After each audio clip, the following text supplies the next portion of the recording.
नमस्कार बच्चों। हमने अपनी पिछली एक वीडियो में नेताजी का चश्मा कहानी का सार समझा था। वह एक दूसरी वीडियो में हमने इसी कहानी के वस्तुनिष्ठ प्रश्न या छोटे उत्तर वाले प्रश्न बनाकर लिखना सीखा था। आशा है सभी को यह सहज और सरल तरीका समझ आया होगा। आज हम आर्ट्स हिंदी कक्षा के माध्यम से नेताजी का चश्मा कहानी के ही अभ्यास के प्रश्न उत्तर समझेंगे। ये प्रश्न मैं आपके सामने लिखकर भी परोस सकता था, किंतु प्रत्येक शिक्षा बोर्ड चाहता है कि उसके परीक्षार्थी उत्तर देते समय उस प्रश्न से संबंधित अपने मौलिक विचार एवं भाव लिखें, ताकि यह मूल्यांकन किया जा सके कि उसे पठित पाठ किस स्तर तक समझ में आया है। बच्चों, प्रश्नों के उत्तर समझाने से पहले मैं एक बात और आपको कहना चाहूँगा कि जब भी आप किसी पाठ के अभ्यास के प्रश्न उत्तर करते हैं तो उस पाठ से संबंधित विषय वस्तु को, कथा वस्तु को अपने मस्तिष्क में ताज़ा रखें, ताकि आप उससे संबंधित अपने भाव और विचार यहाँ पर अभिव्यक्त कर सकें। हमारा पहला प्रश्न बनता है, सेनानी न होते हुए भी चश्मे वाले को लोग कैप्टन क्यों कहते थे। हमने कहानी में पढ़ा कि चश्मे बेचने वाले को पान वाले ने कैप्टन के नाम से हालदार साहब को परिचय दिया था। अब बात आती है कि उसे कैप्टन क्यों कहते हैं। तो हम कह सकते हैं कि चश्मे वाला देशभक्त था, उसके अंदर अपने देश के महापुरुषों के लिए सच्ची श्रद्धा थी, सम्मान था, जबकि शारीरिक रूप से वह बहुत कमज़ोर और बूढ़ा व्यक्ति था और वह अपाहिज भी था, एक पाँव से वो लंगड़ा कर चलता था। लेकिन देशभक्ति की जो भावना उसके मन में प्रबल थी, मजबूत थी, उसी को देखते हुए लोग उसे कैप्टन कहते हैं। दूसरा प्रश्न आता है, हालदार साहब ने ड्राइवर को पहले चौराहे पर गाड़ी रोकने के लिए मना किया था, लेकिन बाद में तुरंत रोकने को कहा। इस पंक्ति से जुड़े हुए 3 प्रश्न यहाँ पे आते हैं। पहला है, हालदार साहब पहले मायूस क्यों हो गए थे। दूसरा, मूर्ति पर सरकंडे का चश्मा क्या उम्मीद जगाता है। और तीसरा, हालदार साहब इतनी सी बात पर भावुक क्यों हो उठे। हमारा पहला इसमें प्रश्न बनता है कि हालदार साहब पहले मायूस क्यों हो गए थे। हालदार साहब को जब पान वाले के द्वारा पता चला कि चश्मे बेचने वाला कैप्टन मर गया है और उधर दूसरी तरफ हालदार साहब ने देखा था कि नेताजी की मूर्ति पर भी कोई चश्मा नहीं था, तब वो बहुत ही ज़्यादा मायूस हो गए थे, हताश हो गए थे। उनके मन में निराशा बैठ गई थी कि अब नेताजी की मूर्ति पर चश्मा कौन लगाएगा। और दूसरा प्रश्न इसमें बनता है कि मूर्ति पर सरकंडे का चश्मा क्या उम्मीद जगाता है। हालदार साहब ने अपने ड्राइवर को कहा था कि आज हम चौराहे पर नहीं रुकेंगे, ना ही वहाँ पर रुककर पान खाएंगे। लेकिन जैसे ही उन्होंने सरकंडे का चश्मा मूर्ति पर लगा हुआ देखा, वो ड्राइवर को चिल्लाकर गाड़ी रोकने के लिए कहते हैं और उछलकर मूर्ति के सामने खड़े हो जाते हैं। तब उनके मन में एक विशेष प्रकार की भावना आती है। उनको लगता है कि आज भी हमारे देश में देशभक्तों की कमी नहीं है, और कह सकते हैं कि जो हमारी युवा पीढ़ी है वो हमारे महापुरुषों के प्रति सजग है, उनके प्रति सम्मान की भावना रखती है। और सरकंडे का जो चश्मा है वो यही उम्मीद जताता है कि आज भारतीय भूमि के लिए देशभक्तों की कमी नहीं है। अगला प्रश्न आता है, हालदार साहब इतनी सी बात पर भावुक क्यों हो उठे। बात इतनी सी नहीं है। अगर हम भावात्मक तरीके से देखें तो ये एक बहुत बड़ी बात है कि आज के दौर में भी हमें देशभक्ति की भावना लोगों में देखने को मिलती है, और यही बात हालदार साहब को भावुक बना देती है कि उन्हें संभावना लगने लगती है कि हाँ, हमारे देश में अब देशभक्तों की कमी नहीं है और महापुरुषों का समय समय पर या हमेशा सम्मान होता रहेगा, उनकी उपेक्षा नहीं होगी। इसके बाद हमारा अगला प्रश्न आता है, आज से स्पष्ट कीजिए बार बार सोचते क्या होगा उस कौम का जो अपने देश की खातिर घर गृहस्थी जवानी जिंदगी सब कुछ होम देने वाले पर भी हंसती है और अपने लिए बिकने के मौके ढूंढती है। ये पंक्ति उस समय की है जब पानवाला कैप्टन चश्मे वाले का उपहास करता है, मजाक उड़ाता है। उस समय हालदार साहब के मन में ये विचार आते हैं कि एक तरफ तो हमारे देशभक्त हैं जो अपना घर परिवार, अपनी ज़िंदगी, अपनी जवानी सब कुछ देश पर न्यौछावर कर देते हैं, और दूसरी तरफ ऐसे लोग हैं जो अपने तुच्छ स्वार्थ के लिए स्वयं को बेचने तक के लिए तैयार होते हैं। उन लोगों के अंदर न तो कोई स्वाभिमान होता है और न ही देश के प्रति उनके मन में किसी प्रकार का प्रेम या लगाव होता है, और इस प्रकार के लोग हमारे देश को उन्नति के पथ पर भी नहीं ले जा सकते। ये बात हालदार साहब के मन में आती है। अगला प्रश्न है, पान वाले का रेखा चित्र प्रस्तुत कीजिए। रेखा चित्र प्रस्तुत करना है कि शब्दों के माध्यम से लेखक ने जो पान वाले का चित्र हमारे सामने प्रस्तुत किया है। अगर हम पान वाले के बारे में सोचते हैं तो उसके बारे में यहाँ बताया गया है कि पान वाला एक मोटा काला व्यक्ति था और उसका पेट भी काफ़ी बड़ा था। जब वो हंसता था तो उसकी आंखें बंद हो जाती थी और उसका पेट हिलने लगता था।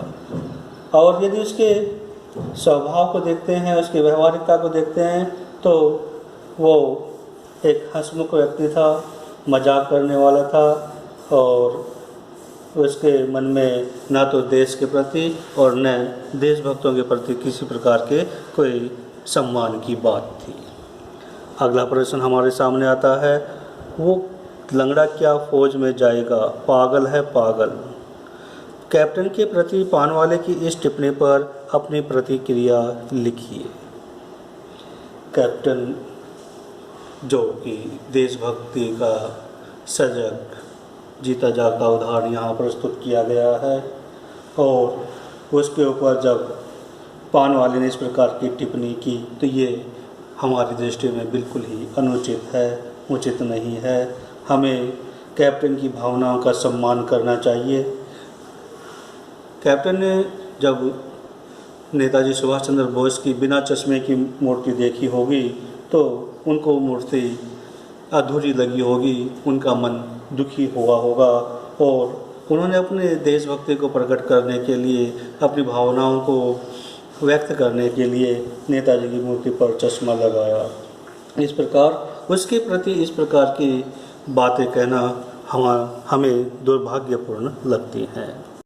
ये हमारे अभ्यास के जुड़े प्रश्न थे। अब आगे आते हैं रचना और अभिव्यक्ति से जुड़े प्रश्न। इनमें हमारा जो पहला प्रश्न आता है वो है, निम्नलिखित वाक्य पात्रों की कौन कौन सी विशेषताओं को संकेत करते हैं। पहला है, हालदार साहब हमेशा चौराहे पर रुकते और नेताजी को निहारते। यहाँ हम हालदार साहब की अपने देश के महापुरुषों के प्रति श्रद्धा और सम्मान की भावना को देखते हैं, साथ ही देशभक्ति की भावना को देखते हैं कि वो नेताजी को सम्मान देने के लिए चौराहे पर रुकते और उस मूर्ति को निहारते रहते थे, और इससे उनकी देशभक्ति का ही प्रमाण हमें देखने को मिलता है। अगला प्रश्न है, पान वाला उदास हो गया।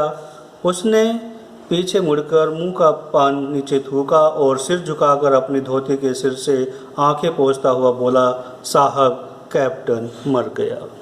यहाँ हम देखते हैं कि पान वाला संवेदनशील हो गया है, उसके अंदर भी कैप्टन की मृत्यु के प्रति दुख का भाव आ गया है, और भले ही उसने कैप्टन का मजाक उड़ाया हो, लेकिन जब कैप्टन मर गया तो उसको इस बात का एहसास हुआ कि हमें अपने देश के जो प्रति स्नेह रखने वाले हैं, लगाव रखने वाले हैं, उनका सम्मान करना चाहिए, और इसी कारण उसकी आंखें भर आई।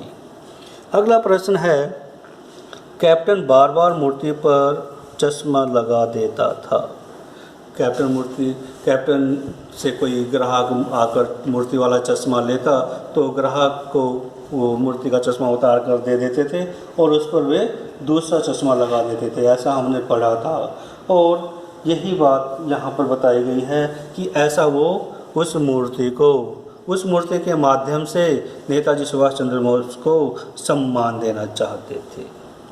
हमारा अगला प्रश्न आता है, जब तक हवलदार साहब ने कैप्टन को साक्षात देखा नहीं था तब तक उनके मानस पटल पर उसका कौन सा चित्र रहा होगा, अपनी कल्पना से लिखिए। साक्षात का मतलब प्रत्यक्ष, आमने सामने आकर, और मानस पटल अपने मस्तिष्क पर, उनके मन में, उनके दिमाग में उनकी कौन सी छवि, कौन सी मूर्ति बनी हुई थी वो हमें बताना है। हवलदार साहब ने जब पानवाले के माध्यम से कैप्टन की बातें सुनी तो उन्हें लगा कि कैप्टन कोई हट्टा कट्टा मजबूत शरीर वाला इंसान होगा, उसके चेहरे पर रौबदार मूछें होंगी, उसकी आवाज़ में भी एक विशेष प्रकार की फौजों जैसी कड़क होगी और अनुशासन प्रिय व्यक्ति होगा। और साथ में उनको ये लगा कि वो किसी फौज का सिपाही या कैप्टन रहा होगा। लेकिन जब उन्होंने साक्षात देखा तब उन्हें उसकी वास्तविकता का पता चला। इसके अंतर्गत हमारा अगला प्रश्न आता है, कस्बों, शहरों, महानगरों के चौराहों पर किसी न किसी क्षेत्र के प्रसिद्ध व्यक्ति की मूर्ति लगाने का प्रचलन सा हो गया है। इस तरह की मूर्ति लगाने के क्या उद्देश्य हो सकते हैं? आप अपने इलाके के चौराहे पर किस तरह की मूर्ति स्थापित करवाना चाहेंगे और क्यों? उस मूर्ति के प्रति आपके एवं दूसरे लोगों के क्या उत्तरदायित्व होने चाहिए? तो सबसे पहले हम इसका पहला प्रश्न लेंगे, इस तरह की मूर्ति लगाने के क्या उद्देश्य हो सकते हैं? हम किसी भी देशभक्त की, किसी महापुरुष की मूर्ति जब लगाते हैं तो उसके द्वारा किए गए अच्छे कार्यों, उसके गुणों को ध्यान में रखते हुए लगाते हैं, ताकि प्रत्येक देशवासी उसके व्यवहार का अनुसरण करे, उनके गुणों को अपनाए और उनके द्वारा बताए गए जो रास्ते हैं उन पर चलने का प्रयास करें। दूसरा प्रश्न इसके अंतर्गत आता है कि आप अपने इलाके के चौराहे पर किस तरह की मूर्ति स्थापित करवाना चाहेंगे और क्यों? तो इसमें आप अपने विचार से जो भी आपको अच्छा लगता है उसको लिख सकते हैं, लेकिन हम यहाँ पर उस व्यक्ति विशेष का, उस महापुरुष का नाम लिखने के बाद हम बताएंगे कि उनके जो गुण हैं उन गुणों को ध्यान में रखते हुए हम इस मूर्ति को स्थापित करेंगे, ताकि जो भी व्यक्ति इस मूर्ति को देखे वो इसके प्रभाव में आए और उस मूर्ति को देखते ही उसके मन में एकदम से उस व्यक्ति से जुड़ी हुई अच्छाइयाँ, उनके गुण, उनके द्वारा किए गए अच्छे कार्य उसके दिमाग में ताज़ा हो जाएं। उसके बाद इसमें तीसरा प्रश्न है कि उस मूर्ति के प्रति आपके अपने एवं दूसरे लोगों के क्या उत्तरदायित्व होते हैं। जो भी मूर्ति जहाँ भी स्थापित की गई है तो हमारा उत्तरदायित्व का मतलब हमारा कर्तव्य क्या बनता है, हमारी क्या जिम्मेवारियाँ बनती हैं। तो हमारी जिम्मेवारियाँ बनती हैं कि हम उस मूर्ति को उपेक्षा की दृष्टि से ना देखें, उसका सम्मान करें, साथ में जो भी व्यक्ति वहाँ से गुजरे संभव हो सके तो हम उस व्यक्ति विशेष की बातें उन लोगों को समझा सकें। अगला प्रश्न आता है कि सीमा पर तैनात फौजी ही देश प्रेम का परिचय नहीं देते। हम सभी अपने दैनिक कार्यों में किसी न किसी रूप में देश प्रेम प्रकट करते हैं, जैसे सार्वजनिक संपत्ति का नुकसान न पहुंचाना, पर्यावरण संरक्षण आदि। अपने जीवन जगत से जुड़े ऐसे कार्यों का उल्लेख कीजिए और उन पर अमल भी कीजिए। हम भी सीमाओं पर तैनात फौजियों की तरह अपने देश की गौरव गाथा को और आगे बढ़ा सकते हैं, मान सम्मान दिला सकते हैं और इसके लिए हमें भी अच्छे कार्य करने होंगे, ऐसे काम करने होंगे जो सार्वजनिक रूप से और देश हित में हो। हमें जगह जगह पर गंदगी नहीं फैलानी चाहिए, अपने क्षेत्र की, अपने आसपास की सफाई रखना चाहिए। साथ में समय समय पर लोगों को जागरूक करना चाहिए, जगाते रहना चाहिए, उनको अच्छे काम करने के लिए प्रेरित करते रहना चाहिए। अब यदि हम आज के दिन में देखें तो आज जब सर्वत्र लॉकडाउन है कोरोना के कारण, तो इससे नुकसान के साथ साथ, हरासमेंट के साथ साथ हमें पर्यावरण की स्वच्छता का फ़ायदा भी हुआ है। लेकिन हम नहीं चाहेंगे कि इस तरह से जीवन ठप हो और लोग घरों में बैठें। लेकिन यहाँ हमें एक प्रेरणा भी मिलती है कि यदि हम अपने प्राकृतिक स्रोतों को संरक्षित करेंगे, उनका संरक्षण करेंगे, तो हम उनको स्वच्छ साफ रख सकते हैं, उनको बचा सकते हैं। अगला प्रश्न हमारा आता है कि निम्नलिखित पंक्तियों में स्थानीय बोली का प्रभाव स्पष्ट दिखाई देता है। आप इन पंक्तियों का मानक हिंदी में लिखिए। कोई ग्राहक आ गया समझो, उसका चौड़े चौखट चाहिए, तो कैप्टन किधर से लाएगा? तो आपको मूर्ति वाला दे दिया, उधर दूसरा बिठा दिया। ये स्थानीय बोली का प्रभाव इसमें देखने को मिल रहा है। और इसको हम मानक हिंदी में किस तरह से लिखेंगे, पहले तो हम इसको समझ लेते हैं। कोई ग्राहक आ गया समझो, ग्राहक का मतलब ग्राहक आ गया। मान लीजिए कोई ग्राहक आ जाता है, उसको चौड़े चौखट चाहिए। चौड़े चौखट का मतलब चौड़े फ्रेम का चश्मा चाहिए। तो कैप्टन किधर से लाएगा? कैप्टन वो चश्मा कहाँ से ला कर देगा? फिर कहता है कि तो उसको मूर्ति वाला दे दिया। इसलिए उसने क्या किया कि जो मूर्ति पर लगा हुआ चश्मा है वो उतार कर उसको दे दिया और उसकी जगह उधर दूसरा बिठा दिया, मतलब उसकी जगह दूसरा चश्मा लगा दिया। अब इसको हम मानक रूप में इस तरह से लिखेंगे कि समझ लीजिए कोई ग्राहक आ गया और उसको चौड़े फ्रेम का चश्मा चाहिए, तो कैप्टन कहाँ से लाएगा? अतः उसे वह मूर्ति पर लगा चश्मा दे दिया और मूर्ति पर उसने दूसरा चश्मा लगा दिया। और इसके अंतर्गत हमारा अगला प्रश्न आता है, भाई खूब, क्या आइडिया है? इस वाक्य को ध्यान में रखते हुए बताइए कि एक भाषा में दूसरी भाषा के शब्दों के आने से क्या लाभ होते हैं। सबसे पहले तो मैं एक बात बताऊं कि प्रत्येक भाषा को उदार प्रकृति का होना चाहिए, उसमें उदारता का भाव होना चाहिए। जिस भी भाषा से जो भी शब्द मिले जो उसके सार्थकता को बढ़ाता हो, उसको सार्थक बनाता हो, उसको अपना लेना चाहिए, उसको सहेजना चाहिए। ऐसा ही यहाँ पर हमें देखने को मिलता है। बहुत सी रचनाएं ऐसी हैं जिनमें हम हिंदी के साथ साथ अन्य देश विदेश शब्दों को पढ़ते हैं, समझते हैं और उनसे उस रचना में एक विशेष प्रभाव, एक विशेष आकर्षण उत्पन्न होता है। जैसे कि इस पंक्ति के माध्यम से भी हमने देखा है कि यहाँ पर खूब और आइडिया दो शब्द हैं और ये दोनों ही शब्द खूब उर्दू से और आइडिया अंग्रेजी से लिया गया है। लेकिन हम इनके शाब्दिक अर्थ को न देखकर इनके भावार्थ को देखेंगे तो हमें इनके प्रति एक विशेष आकर्षण और लगाव होता है।